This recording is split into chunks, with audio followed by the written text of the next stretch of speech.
Nunca desista de seus sonhos. Augusto Cury. Nesta obra, o autor fala sobre a capacidade humana de sonhar e do quanto ela é fundamental na realização de nossos projetos de vida. Os sonhos nos mostram os caminhos que seguiremos e as metas que queremos alcançar. São eles que nos motivam e impulsionam a crescer. Cury analisa a trajetória de grandes sonhadores, como Jesus Cristo, Abraham Lincoln e Martin Luther King, e também conta sua própria história. O maior vendedor de sonhos da história. Pequenos momentos mudam grandes rotas. Foi o que aconteceu há séculos na vida de alguns jovens que moravam no litoral de um país explorado e castigado pela fome. Estes jovens cresceram correndo pela areia. Seus avós eram pescadores. Seus pais foram pescadores e eles pensavam que seriam pescadores e morreriam pescadores. Em seus sonhos, tinham ondas e peixes, mas o mar se tornou um oceano de decepções. Todos os dias enfrentavam a mesma rotina e os mesmos obstáculos. Queriam mudar de vida, mas o medo do desconhecido os paralisava. Nada os dava esperança de um destino melhor, até que surgiu no caminho deles o maior vendedor de sonhos de todos os tempos. Alguns achavam que o homem anunciado apareceria como um rei, outros imaginavam que ele apareceria como um general acompanhado por grande escolta. Todos o aguardavam ansiosamente.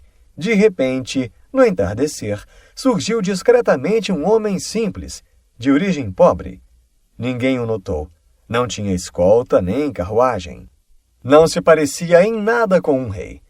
João Batista, o homem que anunciava a chegada de Jesus, mesmo sem conhecê-lo, viu o homem dos seus sonhos. Foi arrebatado pela imagem. Para o espanto da multidão, João exaltou aquele homem. As pessoas ficaram confusas e decepcionadas.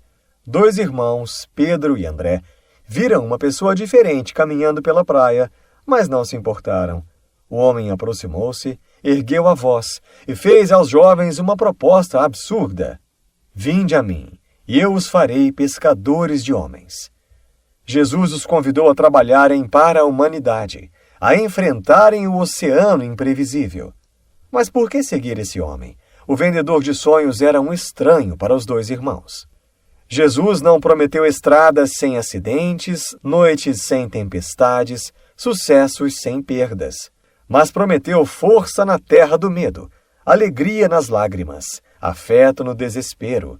Pedro e André não entendiam as consequências de seus atos, mas sabiam que qualquer barco seria pequeno demais para conter seus sonhos. Pouco depois, Jesus encontrou 2 outros irmãos mais novos e inexperientes. Eram Tiago e João. Eles também estavam à beira da praia, quando o mestre aproximou-se deles e fez o mesmo convite. Cury diz que os jovens foram corajosos ao atender ao convite de Jesus Cristo. Tinham muitos defeitos em sua personalidade, mas começaram a ver o mundo de outra maneira. Não sabiam o que iriam comer, nem aonde iriam dormir.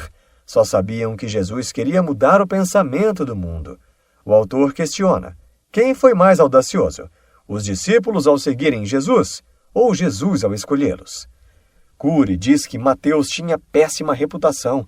Era coletor de impostos em uma época em que os coletores eram famosos pela corrupção. Ele era sociável, gostava de festas e provavelmente usava dinheiro público para isso. Tomé tinha a paranoia da insegurança, só conseguia acreditar naquilo que tocava. Pensava rápido e desacreditava rapidamente também. Não tinha sensibilidade e imaginação. Desconfiava de tudo e de todos. Pedro era o mais forte, determinado e sincero do grupo. Porém, não era culto, era intolerante, irritado, agressivo e inquieto, indisciplinado, e não suportava ser contrariado. Impunha suas ideias e sempre repetia seus erros. João era o mais jovem, amável, prestativo e altruísta, porém também era ambicioso, irritado e intolerante. Não tinha empatia e nem pensava antes de reagir. Judas Iscariotes era moderado, dosado, discreto, equilibrado e sensato. Nunca tomou uma atitude agressiva ou impensada.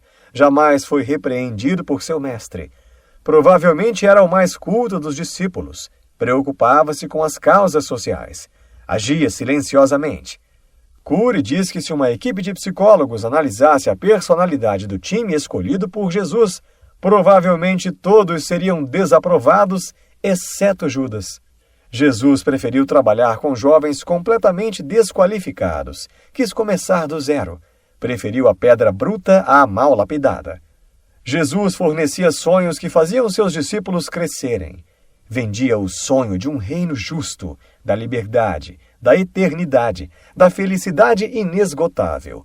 O mestre dos mestres tinha de revolucionar a personalidade do seu pequeno grupo para que os discípulos revolucionassem o mundo. Seria a maior revolução de todos os tempos. Jesus demonstrava ter o mais elevado nível de conhecimento em psicologia. Ao analisar a personalidade de Jesus Cristo sob o olhar da ciência, Cury ficou assombrado e teve a convicção de que a ciência foi omissa por nunca ter investigado a sua inteligência. Jesus Cristo programou com precisão situações e ambientes para treinar e transformar os discípulos. Apesar dos inúmeros defeitos dos jovens, duas qualidades os diferenciavam. Eles tinham disposição para conhecer coisas novas e sede de aprender. Bastava isso para o mestre. Jesus Cristo investiu em pessoas complicadíssimas para mostrar que todo ser humano tem esperança. Cury diz que Jesus foi surpreendente quando estava livre, mas foi incomparavelmente mais surpreendente quando foi crucificado. Na primeira hora da crucificação, ele disse: Pai, perdoa-os, pois eles não sabem o que fazem. Perdoou o imperdoável. Um dos ladrões ao seu lado ouviu essa frase e ficou abismado. Delirando de dor, ao escutar Jesus, recebeu um golpe de lucidez. Pouco tempo depois, ainda que sem forças, o homem pediu-lhe: Quando estiveres no teu reino, lembra-te de mim. Os que estavam aos pés da cruz ficaram fascinados. Reações como essas ocorreram durante as longas horas da crucificação.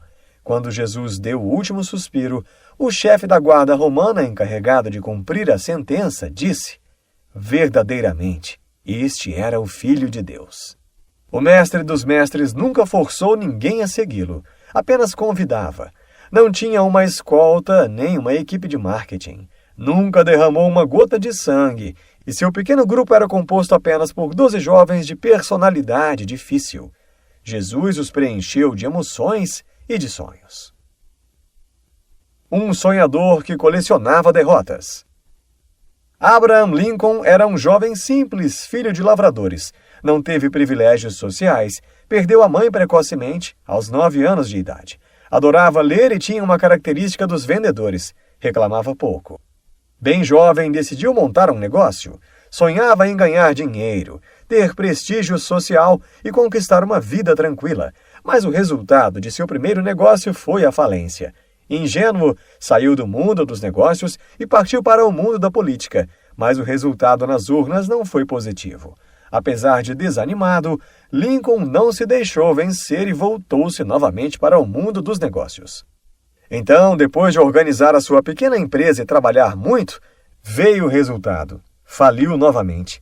Ele ficou profundamente abatido, mas Lincoln era um grande sonhador e não desistia facilmente. Voltou para a política e candidatou-se novamente. Depois de muito trabalho, veio a bonança. Conseguiu ser eleito deputado. Parecia que sua sorte havia mudado, mas teve fim na morte de sua noiva. No ano seguinte, teve uma crise depressiva. Lincoln estava deprimido, mas era diferente da maioria das pessoas. Sabia que tinha 2 caminhos a seguir. Ou suas perdas o construiriam, ou o destruiriam. Cury diz que Abraham tornou-se um artesão da sua emoção, tornou-se um amigo da vida e um amigo de Deus. Aos poucos se recuperou. Desejou ser útil à sua sociedade, porque não via outro sentido para a vida. Então se candidatou a deputado federal, mas foi derrotado. Alguns anos mais tarde, candidatou-se novamente. Fez uma campanha com segurança e ousadia. Trabalhou duro, mas o resultado das urnas foi negativo. Os mais próximos diziam: pare de sofrer, faça outra coisa. Muitos jamais entrariam numa outra disputa. Cury explica que uma dose de teimosia é fundamental para ser realizado na vida. Todos os sonhadores foram persistentes, amaram a disputa. Lincoln enfrentou a humilhação, deboches dos amigos, o sentimento de incapacidade. Tudo isso feriu, mas educou a emoção para suportar crises e perdas. Os sonhos são o melhor remédio para curar frustrações. O autor conta que o sonhador surgiu do caos. Ninguém acreditava, mas Abraham decidiu enfrentar mais uma campanha para o Congresso. Perdeu mais uma vez. Entretanto, quando todos esperavam que ele não se erguesse mais, depois de algum tempo, levantou-se das cinzas. Ele apareceu na roda dos políticos e, para espanto de todos, teve a coragem de se candidatar para o Senado. A campanha foi diferente. Deixou de ser refém do passado. Ele tinha uma grande ambição. Desejava o sucesso para que pudesse ajudar a humanidade, mas foi novamente derrotado. Lincoln estava ferido, mas não vencido. Estava abatido, mas não destruído. Sonhou em concorrer à vice-presidência do seu país. Cury diz que ele tinha 5 características dos gênios. Era persistente na busca de seus interesses. Animava-se diante dos desafios. Tinha facilidade para propor ideias. Tinha enorme capacidade de influenciar as pessoas e não dependia do retorno dos outros para seguir seu caminho. Através de seu magnetismo, Lincoln entrou nessa nova campanha e foi derrotado. Todos tinham certeza de que ele havia desistido. Depois de algum tempo, as pessoas não acreditavam no que viam na sede do partido. Para surpresa de todos, o derrotado manifestou o desejo de candidatar-se novamente para o Senado. Apesar do péssimo histórico das suas derrotas, Lincoln fez uma ótima campanha para o Senado. Estava determinado a vencer. Para ele, cada disputa era um momento mágico. Estar na disputa era mais importante do que o pódio. Finalmente chegou o dia da votação. Aguardou com expectativa incomum o resultado das urnas, mas foi novamente derrotado. Algumas pessoas apostavam que ele se exilaria e desistiria da carreira política. Embora todos o considerassem um fracassado, do ponto de vista psicológico, Abraham foi um grande vencedor. Ainda que não tivesse vencido nenhuma eleição, foi um vencedor do preconceito, da discriminação, do deboche social e de suas inseguranças. Mais uma vez, ninguém imaginava que ele reapareceria. A última derrota parecia ter acabado com seus sonhos. Entretanto, Lincoln surgiu novamente no meio político. Então, teve a audácia de dizer: "Quero me candidatar a presidente." Candidatar-se à presidência do seu país parecia loucura e não sonho. Terminada a eleição, começou a apuração. Abraham Lincoln estava muito ansioso. Para muitos, ele estava prestes a acrescentar mais um fracasso ao seu histórico. Finalmente chegou o resultado.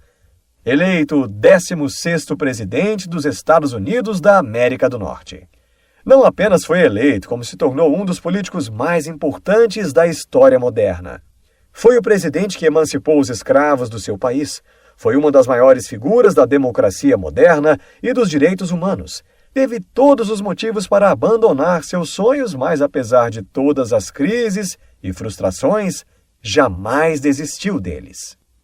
Cury afirma que precisamos sonhar o sonho de liberdade de Abraham Lincoln. Ele enfrentou o mundo por causa dos seus sonhos. Desenvolveu diversas áreas da inteligência, pensar antes de reagir, expor e não impor suas ideias, colocar-se no lugar dos outros, ter espírito empreendedor, ser um construtor de oportunidades e ter ousadia para reeditar seus conflitos. Por tudo isso, ele se tornou autor da sua própria história. O sonho de um pacifista que enfrentou o mundo.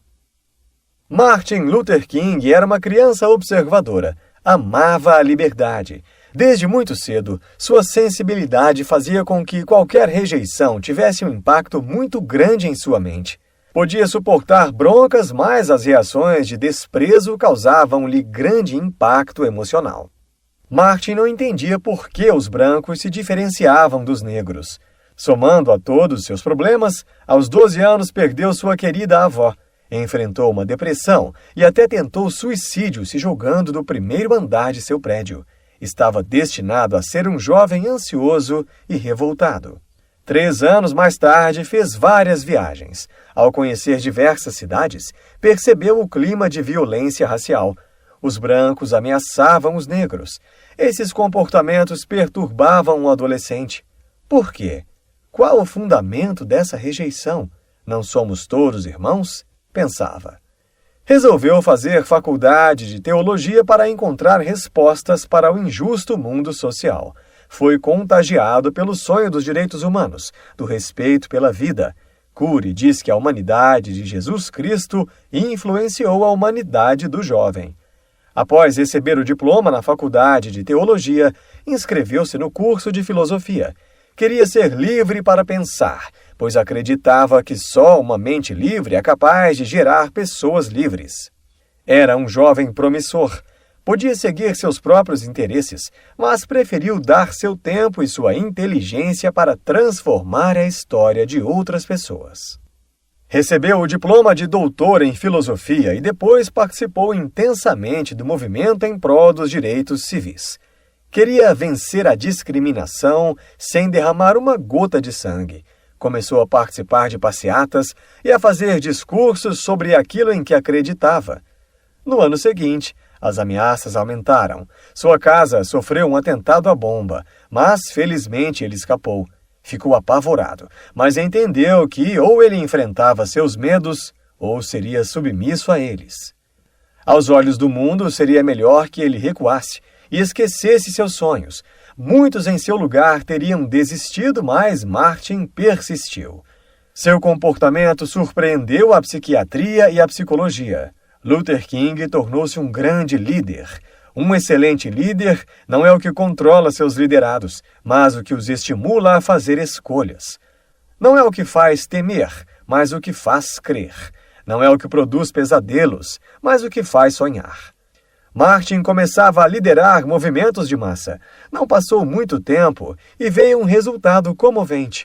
O Supremo Tribunal de seu país aboliu, em dezembro de 1956, a segregação nos ônibus. Negros poderiam frequentar ônibus junto com os brancos. Foi uma vitória, mas apenas o começo da caminhada. Os sonhos continuaram e os perigos se multiplicaram. Mais tarde, as pressões exercidas por Martin conseguiram liberar aos negros o acesso aos lugares públicos. Os movimentos aumentaram e se tornaram incontroláveis. Dirigiu uma marcha com 250 mil pessoas e fez um discurso contando seu sonho de ver brancos e negros juntos. Dessa marcha resultaram a Lei dos Direitos Civis e a Lei dos Direitos de Voto. Foi preso diversas vezes, algumas durante atos públicos. Enfrentou a solidão. Cury diz que para muitos, a solidão é uma companheira intolerável, mas para os sonhadores é um brinde à reflexão. Os que têm grandes projetos precisam de uma dose de solidão para elaborarem seus sonhos. Durante uma permanência de 8 dias na prisão, ele escreveu a Carta de uma Prisão em Birmingham, uma carta aberta a um grupo de sacerdotes brancos do Alabama. Ele queria o apoio de todos os brancos que diziam amar a Deus. A luta de Luther King pelos direitos humanos contagiava poetas, pensadores, conquistava outras nações. Logo veio o reconhecimento. Recebeu o Prêmio Nobel da Paz. Ganhou mais força para lutar. Em 4 de abril de 1968, Martin Luther King tinha aproximadamente 40 anos e foi assassinado por um atirador branco. Morreu pelos seus sonhos. A bala produziu hemorragia, mas não estancou seus sonhos. Um sonhador que desejou mudar os fundamentos da ciência e contribuir com a humanidade. Augusto Cury teve uma infância difícil, mas divertida. Sua família era simples e ele teve 5 irmãos. Quando tinha 5 anos, seu canário morreu. Um parente, querendo lhe ensinar a ter responsabilidade, disse que o canário tinha morrido de fome, porque ele não o havia alimentado. Essa frase, aparentemente ingênua, gerou um enorme sentimento de culpa. Cury chorava escondido pensando na dor da fome do seu canário. Por diversos motivos, Cury cresceu hipersensível. Pequenos problemas causavam grande impacto em sua emoção, mas as dificuldades da vida, os atritos com os irmãos, as brincadeiras nas ruas, estimularam sua personalidade. Tornou-se dinâmico, impulsivo e criativo. Augusto Cury detestava a rotina dos estudos. Vivia distraído, desconcentrado, desconectado da realidade. Seu pai tinha um problema de saúde e desde cedo estimulou o filho a ser médico. Ele era famoso por comportamentos que fugiam do normal. Era sociável e afetivo, mas extremamente irresponsável. Gostava de festas e poucos compromissos. Quando dizia que queria ser médico, muitos davam risadas, mas seus pais continuavam o estimulando. Em um dado momento, Curi parou de brincar com a vida. Resolveu levá-la a sério. Não queria depender do pai. Desejava construir sua própria história. Deixou as festas, as orgias, o convívio com amigos e resolveu ir atrás de seus sonhos. Mas precisava desenvolver a disciplina. Estudou mais de 12 horas por dia para entrar na faculdade de medicina. Do segundo para o terceiro ano, teve uma crise depressiva. Ninguém notou sua crise, ele a escondeu dos colegas e dos mais íntimos. Quando quase não existia esperança, algo aconteceu. Voltou para dentro de si mesmo. Começou a questionar qual o sentido da sua vida e qual sua postura diante do próprio sofrimento. Então resolveu deixar de ser vítima e tentar ser líder de sua psique. Decidiu ir à luta contra o pior inimigo, aquele que não se vê. Criticava sua dor e questionava seus pensamentos negativos. Nessa trajetória, entendeu que quando as pessoas estão sofrendo e precisam mais de si mesmas, elas não se interiorizam, se abandonam. Sua intuição criativa e o desejo de superar seu caos o levaram a descobrir uma técnica psicoterapêutica que revolucionaria sua vida e a de seus futuros pacientes, a mesa redonda do eu. Essa técnica é um mergulho interior. O autor debatia consigo as causas conscientes e inconscientes da sua depressão e, ao mesmo tempo, confrontava os pensamentos negativos. Curi saiu da depressão mais forte, humilde e compreensivo. Após sair da crise depressiva, continuou a pesquisar e procurar descobrir como se transformam as emoções e a analisar como se constrói o mundo das ideias. No final da faculdade, tinha diversos cadernos anotados. Após terminar a faculdade, teve dificuldade em conseguir incentivo das universidades. Foi humilhado 2 vezes. Fez diversas tentativas de publicar seus estudos.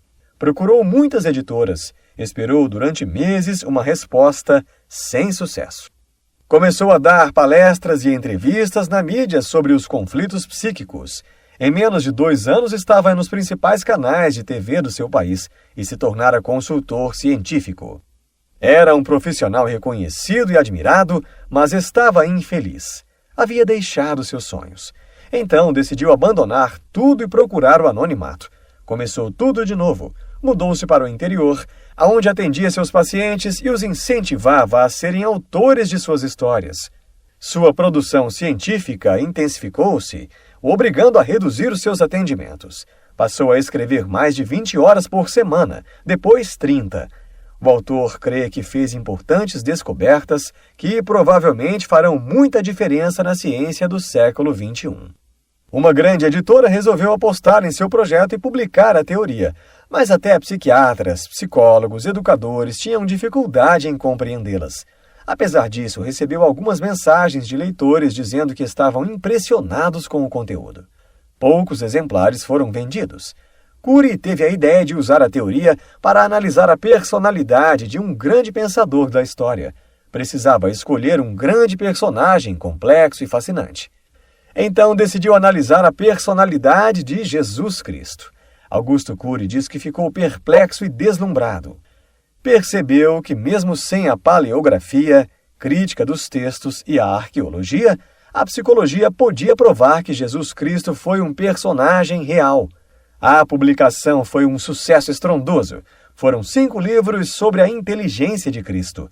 Pessoas de todos os níveis intelectuais e religiões, inclusive não cristãs, apreciaram os livros.